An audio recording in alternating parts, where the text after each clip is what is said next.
Seguimos en el bueno y el malo y estamos ahora con el diputado, ya en funciones, porque lo traíamos de candidato, ahora ya... Juró a mediados de la semana pasada. Sí, ya juró y está ya en funciones. ¿Cómo le va, don Ricardo Huelva? ¿Qué dice?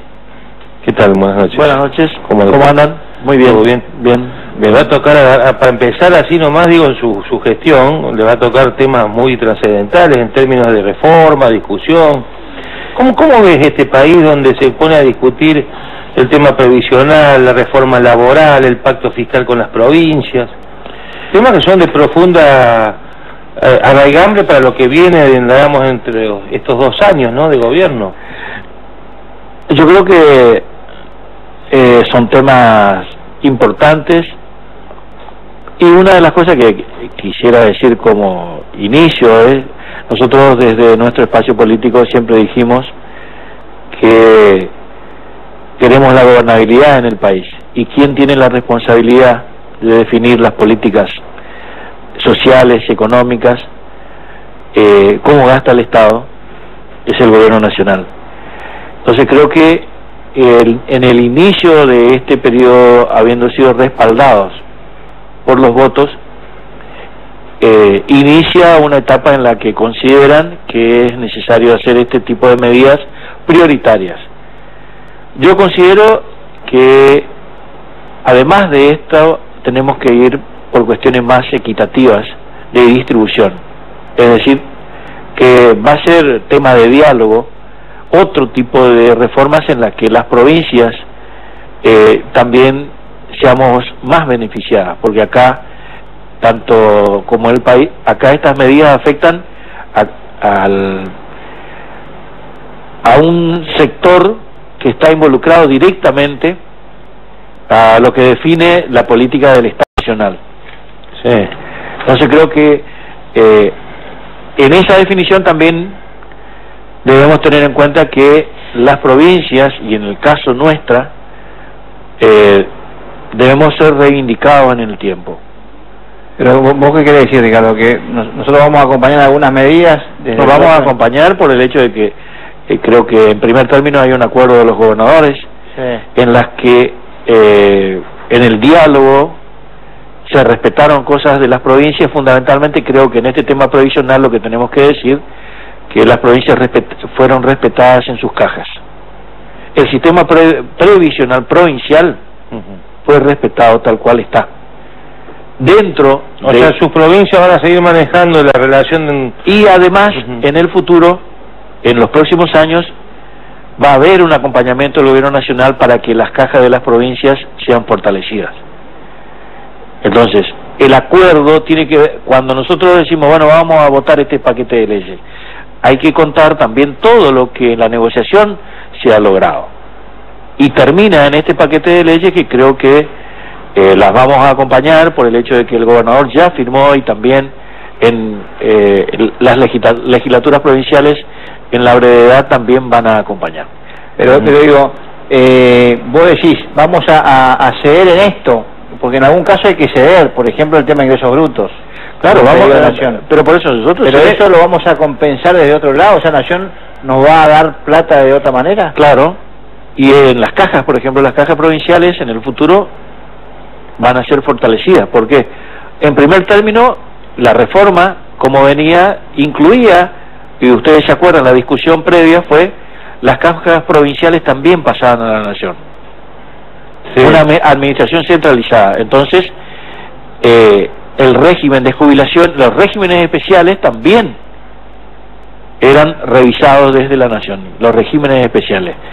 Entonces hoy los docentes, los policías y otros sectores de la sociedad tienen algunos regímenes a través de sus aportes especiales. Tienen un aporte diferenciado y tienen una jubilación diferenciada. ¿Eso se va a mantener acá? Exactamente. Y a su vez la Nación acompaña subsidiando esta actividad. Entonces, lo que...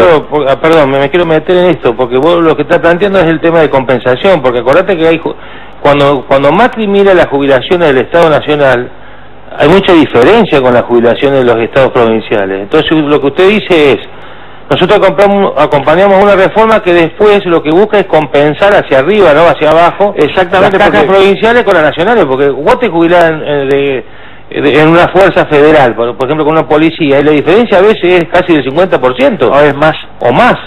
Entonces, un policía se jubila con 30 lucas y un gendarme con 60. Cuando se revisa... En caso de oficiales mayores, digo, ¿no? Cuando incluso suboficiales también, sí, de las Fuerzas Nacionales. Cuando se revisa y ve que las cajas de las provincias no tienen jubilaciones así como la de la Justicia Nacional, arriba de 300 lucas. Tenemos jubilaciones que requieren de un acompañamiento para mejorarlas. Entonces, por eso, el acuerdo, cuando alguien dice, no, votan este paquete de leyes, el gobierno provincial se sentó a la mesa y acordó cosas en beneficio también de la provincia. Cedemos esto, nos compensan esto. No es solamente ir a votar un paquete frío, las acusaciones. Si los gobernadores, uno escucha en el discurso de algunos legisladores nacionales que no pertenecen a ninguna provincia, no pertenecen a ningún partido, no pertenecen a nadie, están ahí siempre y dicen cosas que no tienen que ver con nuestra realidad. Y he probado esto. Preguntarle a cualquier legislador de estos que son legisladores de nadie, que están hace mucho. ¿Cómo legisladores de nadie? Y sí, porque no son legisladores ni de provincia ni de partidos, y van... Hay legisladores que hace mucho tiempo están en el ámbito nacional. Y preguntarle cuál es el índice... domicilio itinerante, digamos. ¿Cuál es el índice de coparticipación de la provincia de Misiones? Y no saben, porque lo probé. Entonces, tarea nuestra... Está hablando de legisladores nuestros, entonces. No, de la provincia de Misiones no hay ninguno que no sepa. La Cámara de Diputados, Rodrigo, hay gente que hace mucho tiempo viene siendo reelectos, en distintos sectores, y plantean discusiones que son permanentemente del país central. Y las discusiones de las provincias, como estas cuestiones, no son discutidas.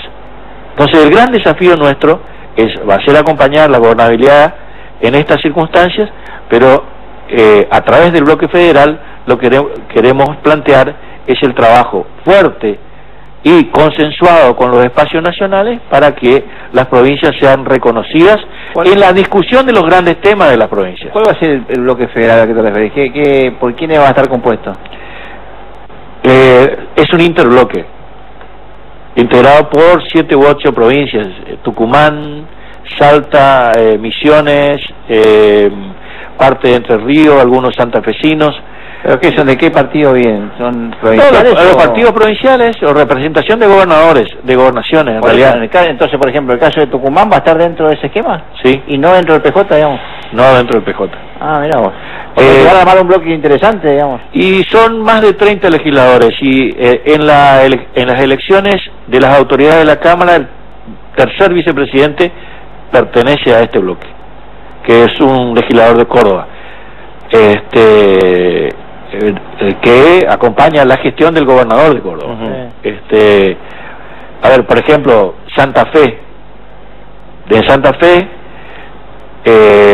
algunos legisladores de Santa Fe van a estar en nuestro bloque. Otros están... Unidad Ciudadana, Rossi, el presidente del bloque. Y después el socialismo va a estar por su lado y Cambiemos por su lado. Es decir, muy fraccionada la provincia, digamos, en cuanto a representatividad. Y Córdoba también tiene la misma problemática. Ahora, pasaba lo mismo también con... ustedes como gobierno fueron parte del gobierno de Cristina, de Néstor, ¿no? Y ahora le tocó esta etapa al país. ¿Vos creés que... A ver, vos venís con una posición ideológica, política, militar, eso por ser peronista, básicamente, donde se hace difícil para un peronista, un dirigente que está más volcado a ideas que tienen que ver con el progresismo y demás, de meterse en reformas tan delicadas como son la cuestión de las cuestiones previsionales, la reforma laboral. Ahora, ¿es parte del país que heredamos o crees que el mundo está parado en una situación compleja donde que sí o sí hay que empezar a mirar el Estado, reducir el gasto político, volver a darle jerarquización al gasto público?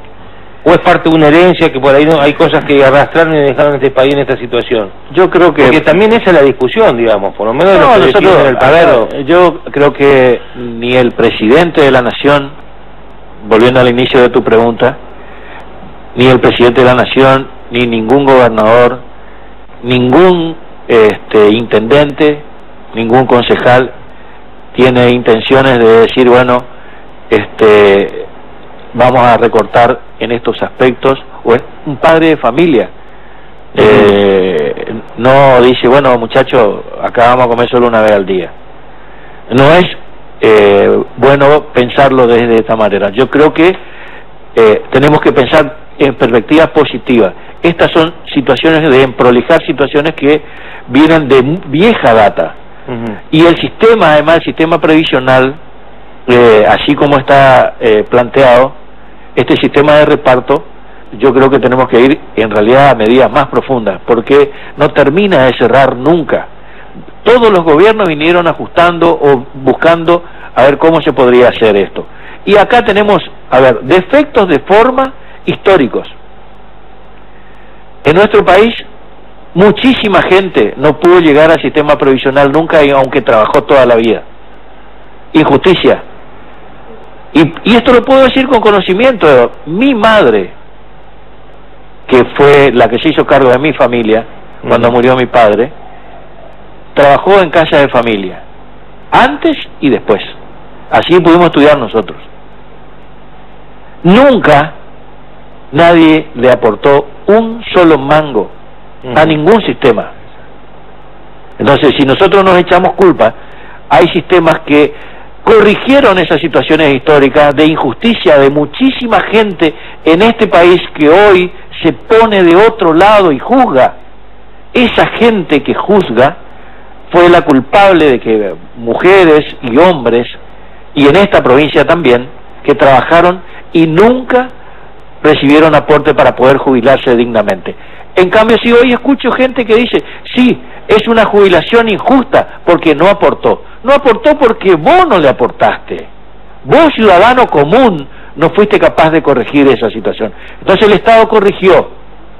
Ahora tenemos que corregir también entre todos otras situaciones. Por eso digo que hay muchas cosas que se dicen y no es toda la verdad, porque son malintencionadas. Yo creo que nosotros tenemos que acompañar estas cosas, pero también tenemos que reconocer que fuimos nosotros también en nuestro país muy injustos con aquellos que más necesitan.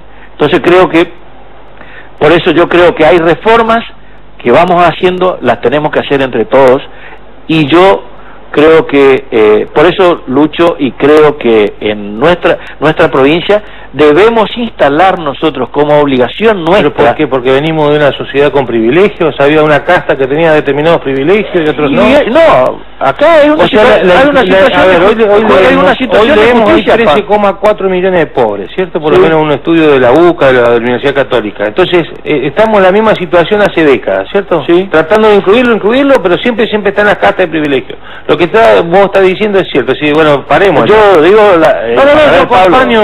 Lo digo de que hay gente que se rasga la vestidura, pero no ha hecho nada para consolidar un sistema inclusivo, digamos, que aquella gente que queda afuera o que no puede... Yo escucho decir, yo pago mi impuesto y no quiero que mi impuesto... No, vos pagás tu impuesto porque tienes obligación.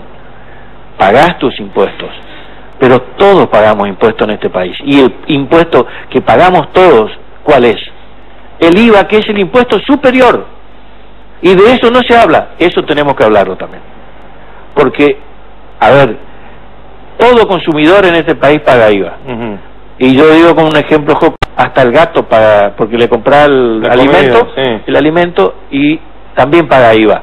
Es decir, nosotros tenemos una provincia que recauda por ese impuesto, fundamental en el país, y debemos recibir también acorde a lo que aportamos a la mesa de impuestos. Entonces creo que, por eso decía, nosotros, los misioneros, los legisladores misioneros, tenemos que instalar en ese ámbito también discusiones de este tipo. No dejarnos llevar por este otro tipo de discusiones que está instalada en las mesas legislativas, en las bancas legislativas de hace mucho tiempo, que tienen que ver con cuestiones sagradas, dice usted. Pero porque tienen que ver con discusiones de ellos. planteadas históricas y hasta de enfrentamientos personales. Entonces creo que nosotros tenemos que corregir e ir hacia estas cosas. Por eso el gobierno nacional hace el planteo de paquete de leyes, pero no surge de la legislatura esto. Surge del Ejecutivo. Que el que tiene que cuidar la plata está bien, pero ¿por qué no surge del Legislativo? Bueno, porque siempre dice que era muy difícil ponerse de acuerdo y la nueva coparticipación nunca llegó, y esa discusión tiene como 20 años y bueno, pero ¿por qué? Ahora, a ver, si los gobernadores se sentaron y acordaron con el presidente, nosotros ahora acompañamos.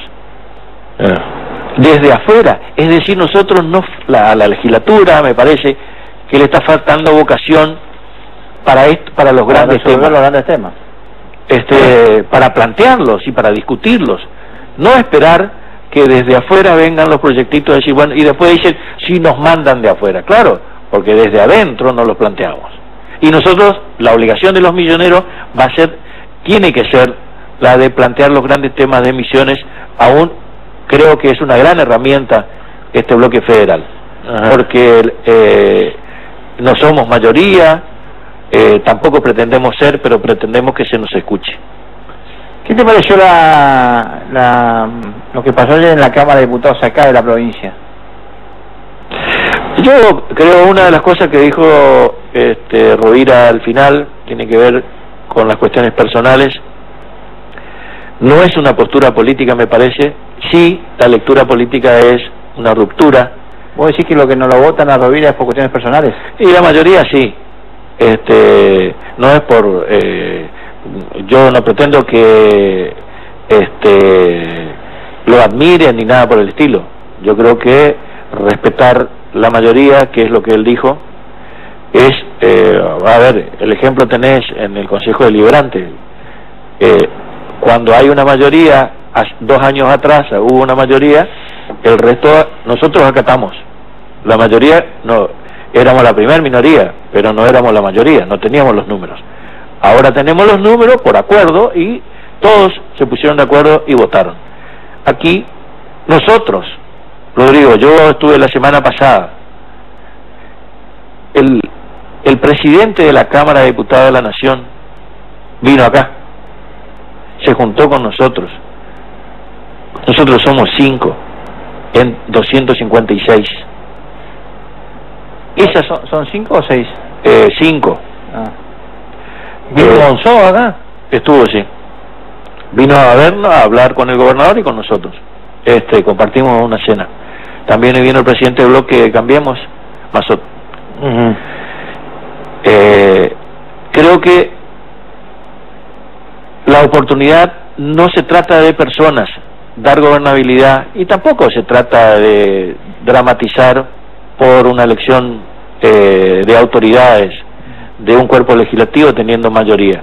Lo que sí me parece que se refleja en el bloque opositor una ruptura, y aparece el año 19 como preocupando más que la coyuntura del 18, donde hay que trabajar, creo que fuertemente, un año no electoral, donde hay que trabajar sobre los grandes temas, y este nivel de discusión, no tanto la votación como las cosas que salieron, me parece que no contribuyen, y yo creo que se respetan las mayorías, que es habitualmente quien ganó las elecciones en los 2 periodos, en el 2015 y el 17, y nosotros fuimos la semana pasada a Buenos Aires con ese espíritu. La primer minoría, que no tenía la mitad más 1, pero la primer minoría, presidente de la Cámara. La segunda, el otro espacio, Gioja, vicepresidente primero. El otro espacio que sigue, que es el peronismo, el vicepresidente segundo, y el espacio nuestro del Frente Federal, del Interbloque, la tercer vicepresidencia. Acá en el Consejo estuvieron más angurrientos, porque se quedaron con la primera y la segunda. Sí. Entonces creo que se durmieron como Aguirre. La discusión de aquí de la Cámara me parece que se va a prolongar en el año sobre esto, también sobre temas de discusión política y no de discusión de temas de fondo. en algunas posturas. Yo creo que aquí decía, ya se vislumbran dentro del bloque opositor 3 o 4 posturas, creo que 3 en principio. Ajá. Y eso es en función de la carrera electoral del 19. Muy bien, tenemos que ir porque... Se metió en la interna de lo de Cambiemos, no sé si ustedes te preguntaron qué lectura hacía. No, le preguntó a él, ¿O no? ¿Le preguntó eso usted, Rodrigo? Usted fue muy claro en su respuesta. Bueno, lo que pasa es que el radical, si no tiene interno, no se siente feliz. Sí, claro. Usted Bueno, pero ahí no hay que son hacer. los 2 compañeros de Cambiemos, los 2 compañeros acompañaron. Sí. ¿Los 2 compañeros de quién? Compañeros son. No son compañeros, son... ¿Qué son? ¿Qué son los del PRO entre ellos? ¿Camaradas son? No, pero hablemos del origen, está hablando del origen, bueno, hablando del origen, porque los 10 son de Cambiemos. Sí. Pero Ratieri y Tátiro de Bedoya son del peronismo, vienen. Bedoya es El PRO. padre de Ratieri Pero Bedoya es PRO. Nació ayer. Nació ayer, no viene de ningún lado. Salió de las alpargatas esa. El padre estuvo con el cuatismo. Déjenlo a Tati, por favor, esto, lo que ustedes hacen con Tati es bullying. No, nada que ver, un gran bailarín. Gracias, diputado. Gracias por la visita, que tenga buen fin de año. Rápidamente a los Twitter. Cierto que la semana que viene nos queda un programa. Sin tiempo.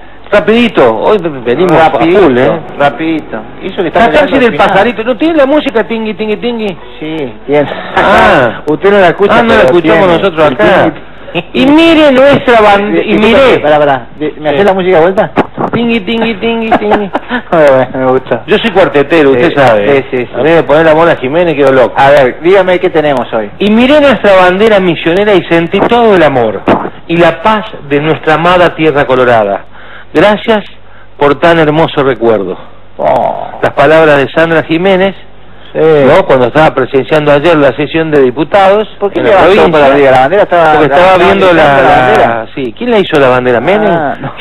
¿Quién hizo la bandera ayer? El que está al lado es Pastori. Es Pastori, sí. Mira vos. Están los dos ahí y ella miró la bandera y sintió todo el amor y la paz de nuestra amada tierra colorada. Y está muy bien. Y gran hermoso recuerdo. ¿Está bien eso? Sí.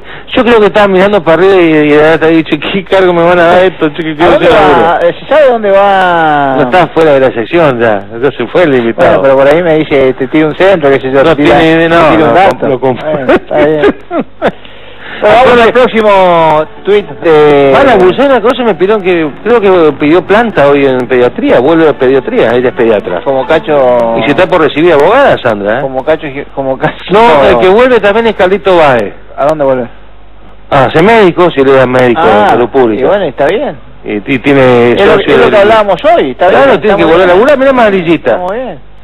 Y esto es así, el 7 de diciembre, Miguelito Acuña en su Facebook... Sí. Entendemos que podemos aportar al equilibrio de fuerza en el Consejo. Este domingo, 10 de diciembre, vamos a presentar nuestra candidatura para presidir el honorable Consejo Deliberante. Nuestra candidatura, o sea, él era candidato. Él era candidato, porque él es de Trabajo y Progreso. Sí. Dice, nos plantamos, dice, ante los actuales candidatos al oficialismo a nivel nacional y provincial, como una tercera opción. Tercera posición, ¿te acordás? Tercera posición, sí. Dependerá de nuestros pares acompañar con su voto, dijo Miguel Acuña. Sí. Y el 10 ya dijo, hoy los 14 concejales dimos muestra de una gran madurez política. Logramos el consenso de todas las fuerzas para designar por unanimidad a Fernando Mesa como nuevo presidente del honorable Consejo Deliberante. Éxito, señor presidente.